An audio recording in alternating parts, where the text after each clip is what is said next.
This ABC15 Flash Briefing is sponsored by Sanderson Ford. All roads lead to Sanderson Ford. Hello, I'm Christine Stanwood with your top stories from ABC15 Arizona. Wild horses at the Salt River are the target of a new lawsuit filed against the U.S. National Forest Service.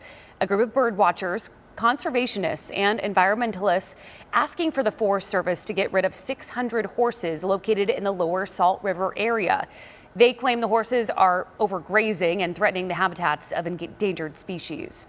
Meantime, in Phoenix, the city is pushing back against a court-ordered deadline to clean up a downtown homeless encampment known as the Zone.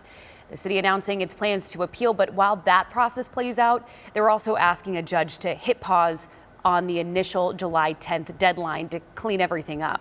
In their new court filing, Phoenix acknowledges more needs to be done to address the homeless crisis, but provides several reasons why the current court order is, in their words, problematic. The valley is heating up and people are looking for ways to cool down. One valley tradition started back up Saturday. That's the Salt River tubing.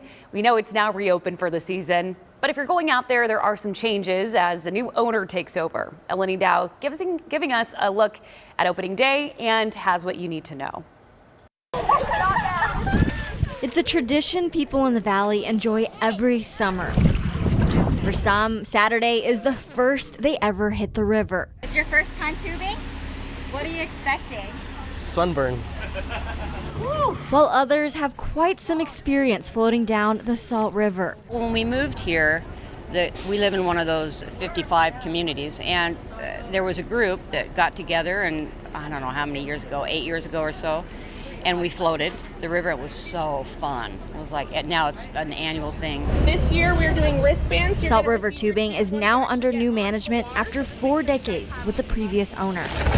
And they're changing up some operations. People can book online now, and more than 1,000 people bought tickets for opening day. There used to be a line for the tube, a line for the bus. We kind of eliminated that and get you up there. Yeah, right in that way somewhere. Meaning you can pick up your rented tubes at the top rather than take it with you on the bus. Safety is important, so make sure you have your sunscreen and water before you hit the river. You're gonna float all the way to point 2. You have to have a plan if you're going to come out here, whether it's by yourself or you have family members. Let's have a plan, and that plan would include, your timing, how you're going to get here, how you're going to get home. If you have any emergencies on the river, try to get to land and stay still and call 911. Oh my goodness! Most importantly, just have fun, but be safe as the weather warms up. The sun is shining on us today, so I hope everybody's safe, have a good time, and make it back home. In Mesa, Eleni Dow, ABC15 Arizona. Now, to help beat the heat, volunteers from SRP put together 600 heat relief kits at the Salvation Army. They contain cooling towels, bandanas, sunscreen, and more. It's really important because we know that there are people who are in need, and the need never seems to go away, and there's always people who need help, and SRP has demonstrated that they are willing to roll up their sleeves and get involved in the business of helping people. Now they will be given out at Salvation Army's cooling and hydration stations during the summer.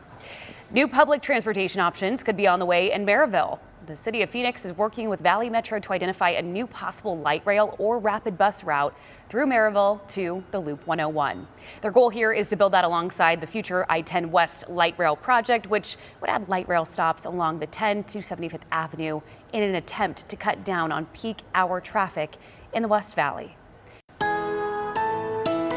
With your most accurate forecast, I'm meteorologist Ashley DiMartino. We are talking about the first triple digits of the year, and we're talking about some record-setting heat possible as we head into our Sunday afternoon. 102 is what we are expecting, and we are going to see some winds, very strong winds for Mojave County. So under that wind advisory for you tomorrow, winds across the valley will pick up later on in the week, and some fire weather watches will be in play. But around the state, everywhere is warm. 76 for Flagstaff, 88 for Sedona, 92 for Globe. We've got triple digits all up and down the Colorado River. So what can we expect for the rest of the week? Well, we slowly cool things down. We are again going to be windy from Monday all the way through Thursday as our temperatures cool systems will be coming in.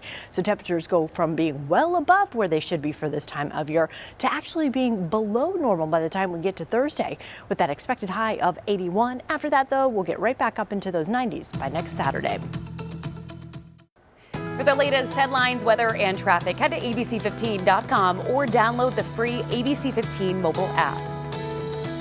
This ABC15 Flash Briefing is sponsored by Sanderson Ford. All roads lead to Sanderson Ford.